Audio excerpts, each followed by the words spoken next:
Muchas gracias por invitarme. Me gustaría poder estar ahí personalmente, pero por desgracia tengo muchos pacientes que ver y mañana, y a ellos les desilusionaría no verme mañana, ¿no? Espero poder visitarlos a ustedes. La doctora Mateo ya mostró esta transparencia, o una extensión de esta transparencia. Lo que estamos viendo es, a medida que mejoramos nuestro tratamiento, que se está traduciendo una mejora en la sobrevida, ahora estas son todas los fármacos que han sido aprobados y que estamos estudiando como combinaciones. Sé que ustedes ya avanzaron en esto, en la charla ya lo conversaron, cómo decidimos el manejo de las recaídas de la enfermedad o qué factores implementamos para tomar esta decisión. Y cómo definimos, o como se definió muy bien en la charla anterior, cuáles son los factores relacionados con el tratamiento y los que están relacionados con el paciente. Los que están relacionados con el tratamiento, cuáles son las terapias anteriores, a qué terapias fueron refractarias, cuál es la toxicidad a la que fueron expuestos, si alguien tiene neuropatía y cuál fue la profundidad de la respuesta al tratamiento. Una pregunta también es, cuando cambiamos los tratamientos, ¿nos quedamos con una clase de tratamiento o consideramos cambiar de clase de tratamiento, por ejemplo, inhibidores de la proteasoma o IMID, por ejemplo, ¿no? Lo otro que tenemos que analizar en el caso son los factores relacionados con el paciente en particular. Si el paciente tiene un historial de comorbilidades o de ataques cardíacos o ese tipo de cuestiones para tomar la decisión. También lo que analizamos es el tipo de enfermedad. Estamos analizando un paciente de progresión lenta o necesitamos generar algún cambio, o pensar en un trasplante. Cuando comienzan a elevarse las proteínas, tenemos que hacer algún cambio. La proteína M me refiero. Y muchas veces en los pacientes hay una recaída con una bioquímica muy lenta y entonces nos formulamos la pregunta de si tuvo una remisión muy lenta y por el contrario pensamos la recaída más agresiva, si tiene una elevación de la proteína M muy rápida. También tienen quizás nuevos síntomas CRAB o otras cuestiones sintomáticas. O anemia significativa. Pensamos en esos pacientes de manera distinta. Y lo que estamos viendo es que sabemos el riesgo biológico y también el riesgo clínico en el caso de pacientes que han recaído después de un año de tratamiento. Después nos hacemos la pregunta sobre la base de los factores de tratamiento.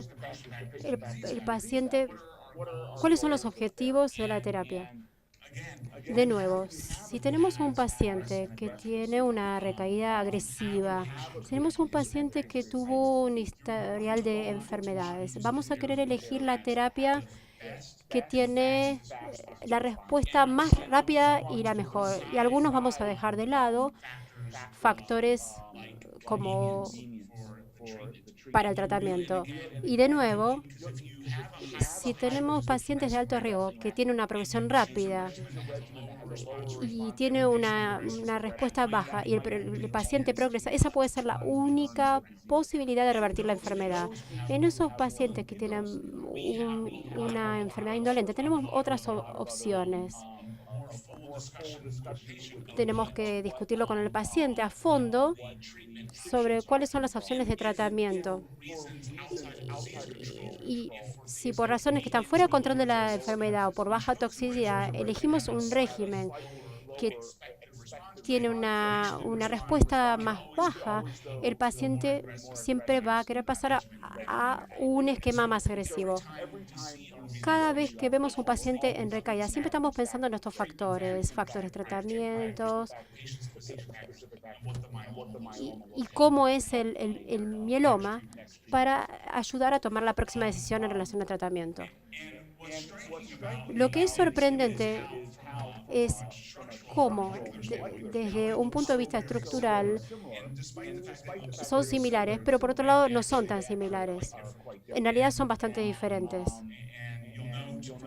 Saben que desde la perspectiva de posología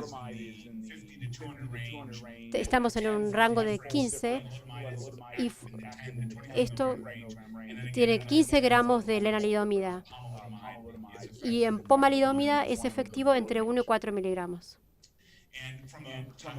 Desde la perspectiva de la toxicidad, tienen similitudes. Las similitudes son que todos pueden causar algún tipo de mielosupresión. Hay más mielosupresión.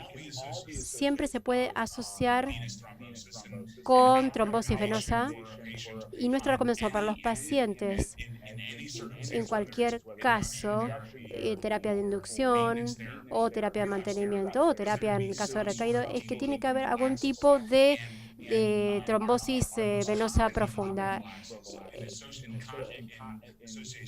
En asociación con esto se va a utilizar la aspirina, pero a veces tiene un historial de trombosis, entonces tiene que ser más agresiva. Entonces puede que alguien haya sufrido lo mismo. Comúnmente vemos la neuropatía con la del uso de talidomida, pero sucede probablemente en 5% de los pacientes. Casi nunca vemos una neuropatía significativa. Ahora, pomalidomida, que fue aprobada sobre la base de su actividad en los pacientes refractarios a la lenalidomida. Empezamos acá con este estudio base 3, usando pomalidomida y dexametasona y una alta dosis de dexametasona. Tuvimos 302 en el grupo de experimento y el grupo de control. 5 líneas de terapia. El 100% de los pacientes eran doble refractarios. Y si vemos a las tasas de respuesta, fue 31 versus 10%. Casi el 30% que hizo la terapia, pero si vemos la progresión mediana de supervivencia, hubo una mejoría. 4 meses no es el objetivo final para un paciente. También hubo una mejoría en la respuesta global. Esto se observó en 5 estudios únicos, en donde hubo 51 pacientes que recibieron tratamiento y habían recibido 2 líneas de tratamiento previa y tuvieron la misma respuesta y hubo la sobrevida sin progresión fue un poco más alta. Pomalidomida va a ser más eficaz si se hace en una etapa más temprana, eso es seguro, con casi todos nuestros agentes. Y en segundo lugar, mientras que es eficaz, todavía hay margen de mejora. Esto es lo que vemos mucho en los debates sobre las combinaciones de drogas. Ustedes ya han visto datos sobre por qué funcionan los anticuerpos monoclonales. Tenemos 2 anticuerpos monoclonales aprobados. Tenemos el CD38 y el 37 y pueden funcionar en múltiples formas en mieloma múltiple o en factores inmunes como ADCC y CDC, entre otros. Lo que vimos en el laboratorio, y esto aplica a todos, pero sobre todo para las drogas inmodulatorias, si observamos los ensayos sobre inmunes, hay una mejoría significativa cuando agregamos lenalidomida a daratumumab. Y esto es cierto para pomalidomida también. Y cuando pensamos los agentes inmunomoduladores, pensamos en sus efectos en la célula de mieloma, directo sobre la actividad de la célula de mieloma asociada con la muerte. Y apuntamos a esta vía. Y al mismo tiempo apunta al sistema inmune con pomalidomida. Es el inmunomodulador que esto dice que pomalidomida puede ser activo. Cuando no es activo, desde la célula de mieloma como de las células inmunes. Fue en este contexto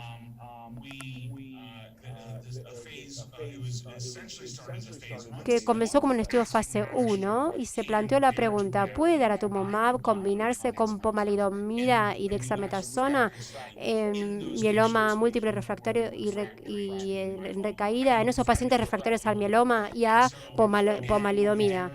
Y de nuevo, cuando se aprobó DARA y en las enfermedades refractarias en noviembre el 16 de noviembre de 2015, tuvo un 31% de tasa de respuesta global y como mencioné anteriormente, vimos un 31% de respuesta con pomalidomida.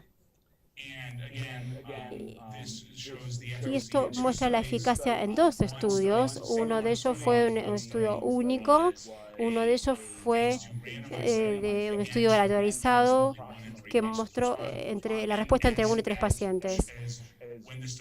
Cuando se diseñó el estudio, no teníamos el estudio Castor, teníamos datos antiguos.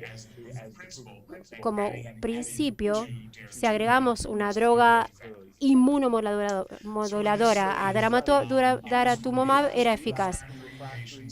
En los pacientes refractorios, hablamos de los que fueron refractorios a la última línea de terapia.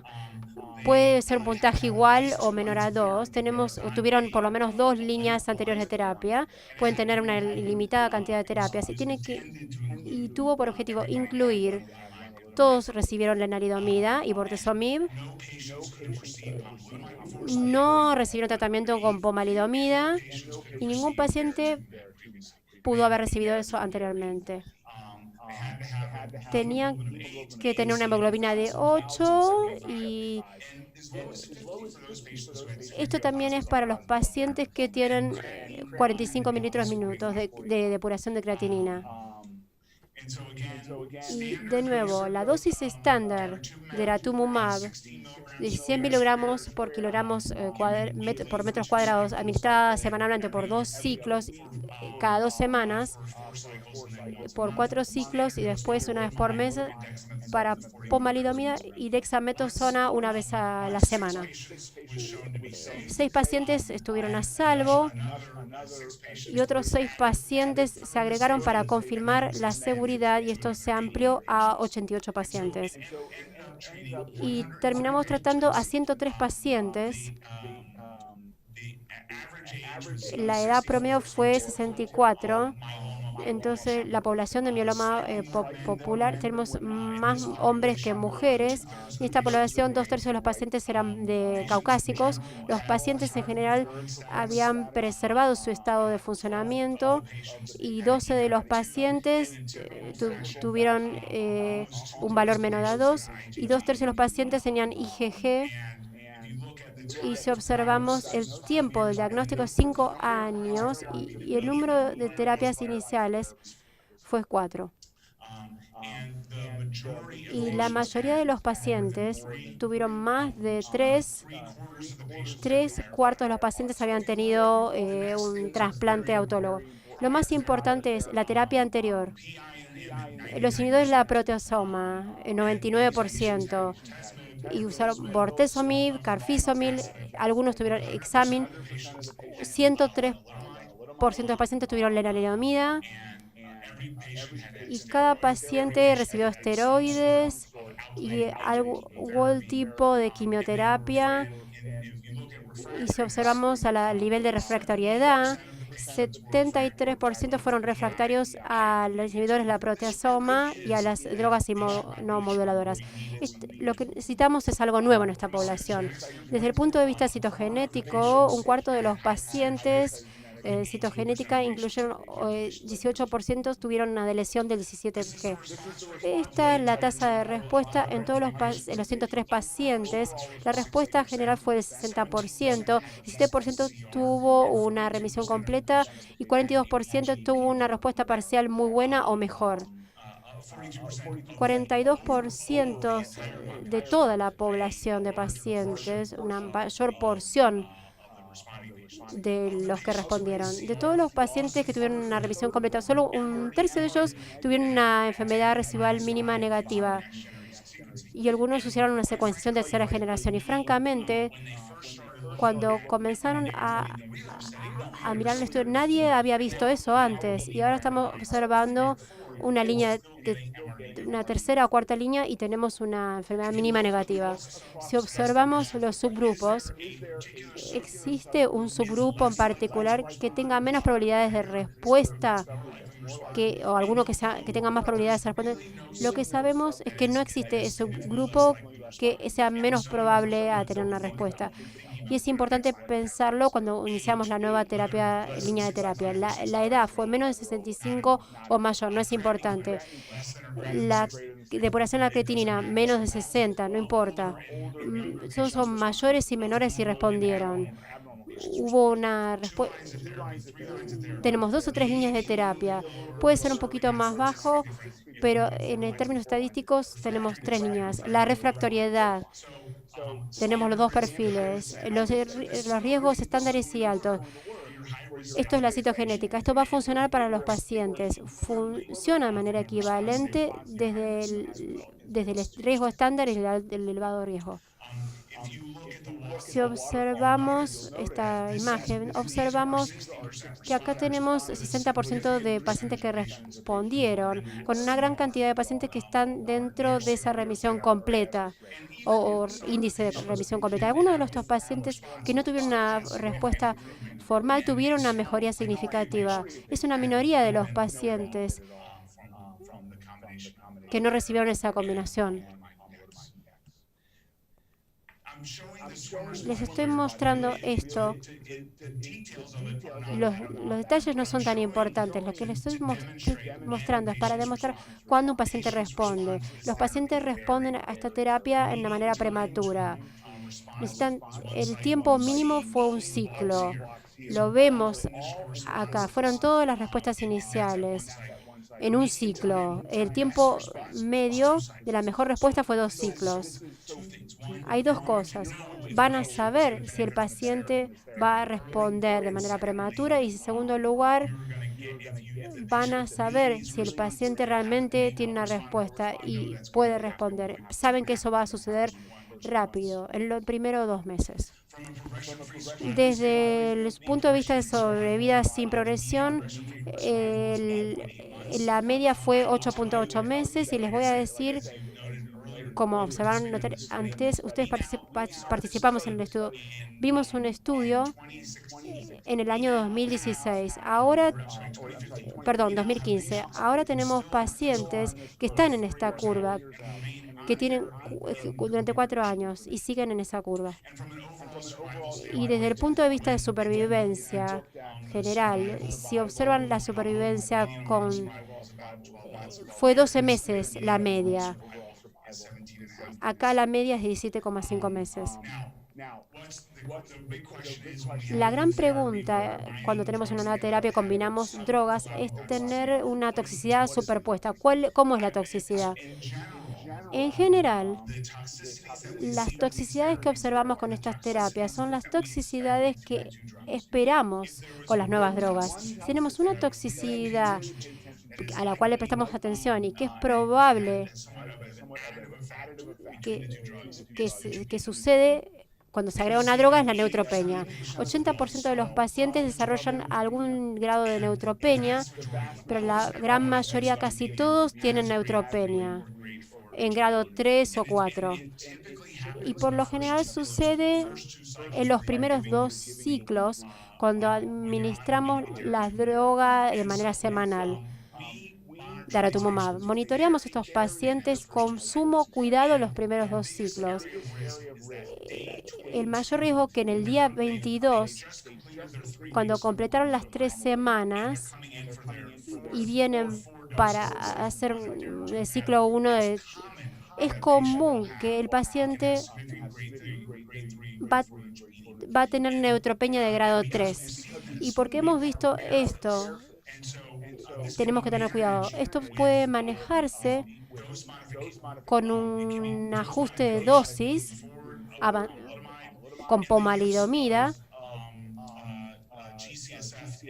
y con GSF y factores de crecimiento. Y el día 22 el paciente ya tiene una neutropenia significativa en el factor de crecimiento. Y si es de grado 3, si es de grado 4, esperamos un periodo de tiempo para darle antibióticos. Y por lo general, después de esos primeros 2 ciclos, no vemos más esa neutropenia profunda. Entonces es muy importante monitorear al paciente en el primer ciclo. Lo otro que observamos y que esperamos ver es la reacción vinculada con la infusión. 52% de pacientes tienen reacciones vinculadas con la infusión. Es una minoría. Solo 6% de los pacientes tuvieron reacciones vinculadas con la infusión de grado 3. Y si observamos la gran mayoría, en el primer ciclo, 53% en el primer ciclo, 1% en el segundo ciclo y ninguno en las infusiones siguientes. Y se resolvió con premedicación. Y ahora, al menos en los Estados Unidos, con la primera dosis,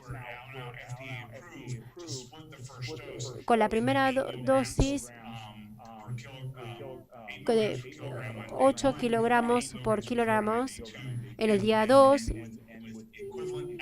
y con una eficacia equivalente, se reduce así la toxicidad de alguna manera. Daratumumab genera respuestas rápidas en el primero o segundo ciclo. La respuesta es profunda en el primero o segundo ciclo. El 42% de la respuesta la respuesta parcial muy buena fue el 42%. Después tenemos una respuesta duradera. Las líneas previas fueron 4, medias, en este grupo. Y al igual que en otros estudios, vimos que la respuesta fue profunda con el tiempo.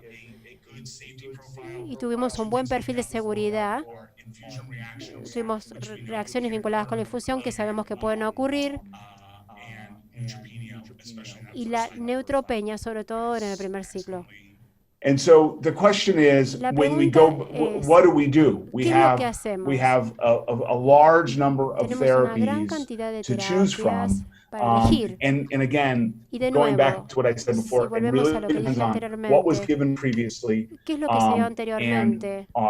what the patient has tolerated and how aggressive the disease is and what's the goal of our therapy. I will tell you that we just had accepted for publication a study where patients had treatment with pomalidomide previously, and we could still get responses from pomalidomide refractory patients in combination with pomalidomide and daratumumab, and it's likely because that dual mechanism of action, both targeting myeloma cell as well as targeting the immune cells. And with that, I'd like to thank everybody for their attention. I'd be happy to answer any questions. So thank you. Va a ser un placer responder cualquier pregunta que tengan.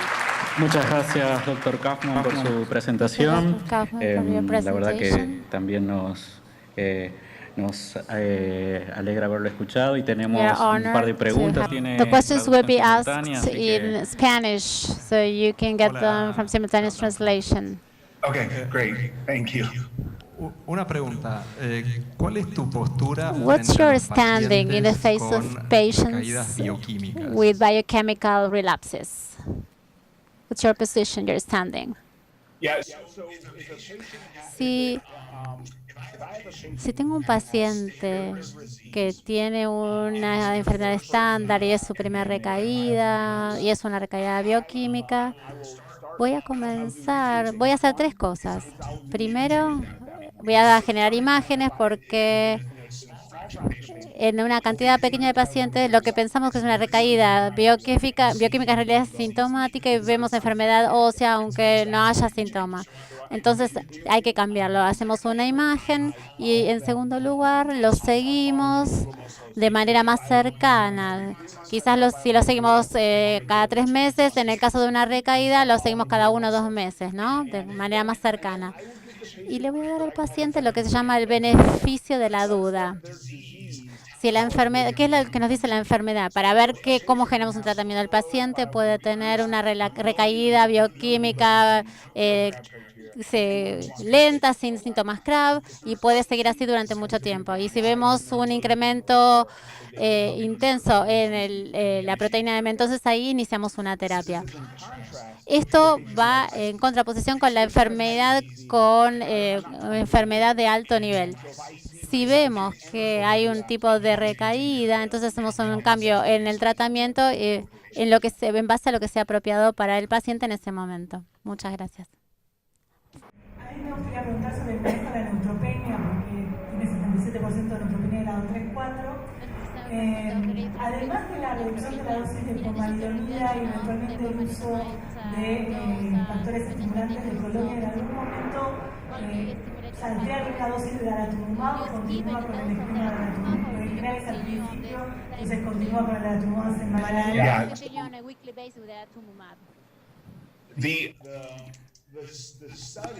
El estudio,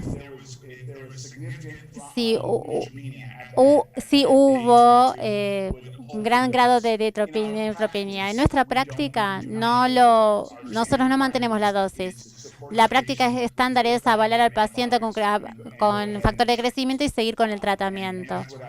Y eso es lo que yo les recomendaría siempre que tengan el acceso al tratamiento complementario.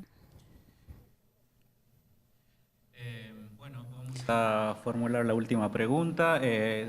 Doctor Kaufman, usted en su práctica diaria y estamos viendo que cuanto más tempranamente se utiliza el daratumumab en combinación, los resultados y de las respuestas son mejores.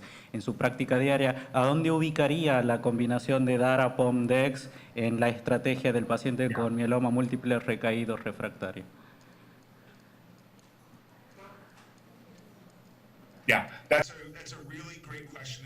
Una pregunta muy importante, muy interesante.